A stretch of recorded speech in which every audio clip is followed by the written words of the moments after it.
Ciao a tutti e ben ritrovati! Il narcisista mi ha resa una dipendente affettiva. Come mi libero? Come liberarti se il narcisista ti ha resa dipendente da lui? La cosa migliore che puoi fare se pensi di avere sviluppato una dipendenza affettiva nei confronti di un partner, la cosa migliore da fare è senz'altro prendere consapevolezza innanzitutto che hai a che fare con un vincolo affettivo di natura patologica perché ti crea un disagio estremo, preoccupazione e se hai rotto quel vincolo, non tu ma il tuo partner e quindi soffri, ma soffri troppo, prendi consapevolezza che appunto questo vincolo affettivo che tu hai sviluppato è probabilmente in relazione ad altri disagi che hai dentro di te. Perché il problema non si porrebbe se tu ti trovassi a vivere una relazione soddisfacente con un partner che a sua volta intende restare legato a te. Il problema si pone invece quando la relazione ti procura sofferenza e il tuo partner alla fine ti scarta, chiude la relazione o si fa scartare. È sempre in questo caso che emerge un eventuale problema relativamente a una possibile dipendenza affettiva. Motivo per cui la dipendenza affettiva potrebbe esserci e tu potresti non venirne mai a conoscenza della sua esistenza, in fondo, ma quello che accade di solito è che il dipendente affettivo si relaziona a partner vessanti, incapaci di amore, che poi scartano la vittima sentimentale. È qui che la dipendenza affettiva emerge come una vera e propria patologia, in qualche modo che viene a crearsi di fatto e che quindi è il caso di prendere in carico consapevolmente, ad esempio stabilendo una sorta di dialogo con essa. Prima di tutto quindi la consapevolezza del vincolo, della natura perniciosa che essa rappresenta per te, ma fatto questo abbandona però l'idea di essere un dipendente affettivo o una dipendente affettiva perché così facendo resterai all'interno di una realtà che ti fa sentire e percepire come tale, come dipendente e questo non ti aiuterà ad uscire dal vincolo, dalla prigione della dipendenza.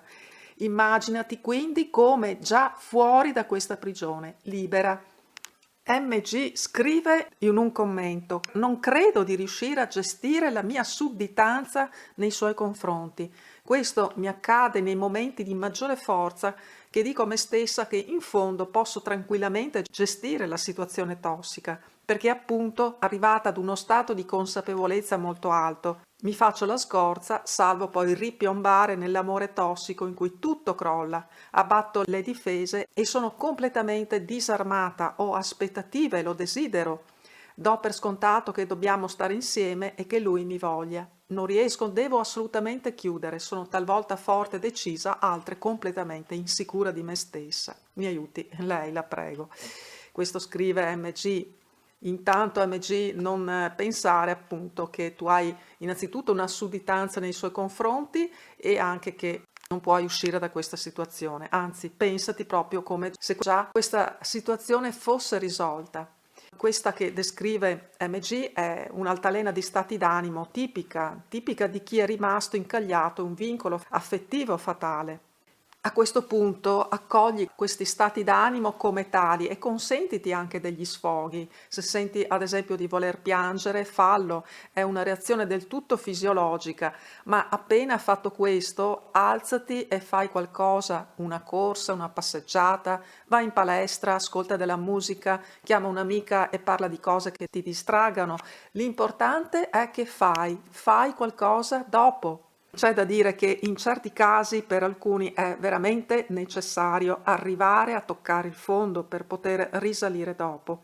A volte è anche una sorta di richiesta inconscia della persona stessa, è proprio come fosse un bisogno, una cosa da realizzare, questa forma di dipendenza, questo senso appunto di vincolo fatale. In tutti i casi è meglio però evitare di fare questo, di giocare troppo con la propria dipendenza o rischiare appunto che diventi quasi una sorta di gioco con cui vai a rigirare, a rivoltare il coltello nella piaga. Semmai prendila come una sfida. Il modo più sano, sicuramente meno doloroso, è quello di fare leva sul proprio senso di dignità. Prova a dire a te stessa che la tua dignità viene prima di ogni altra cosa. Ciascuno di noi ha dei principi indissolubili, non possiamo fare a meno di principi o di qualche principio.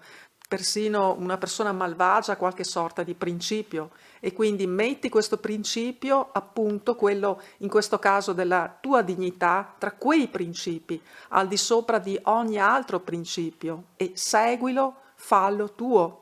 Il senso quindi di dignità, non permettere a nessuno, nemmeno a un compagno, di calpestare la tua dignità. Ti assicuro che quando dirai questo a te stessa: non permetto a nessuno di calpestare la mia dignità, comincerai già a sentirti molto più forte.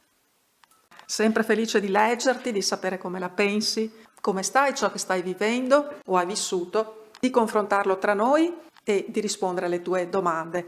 Ti abbraccio forte, ci sentiamo presto. Ciao, ciao, ciao.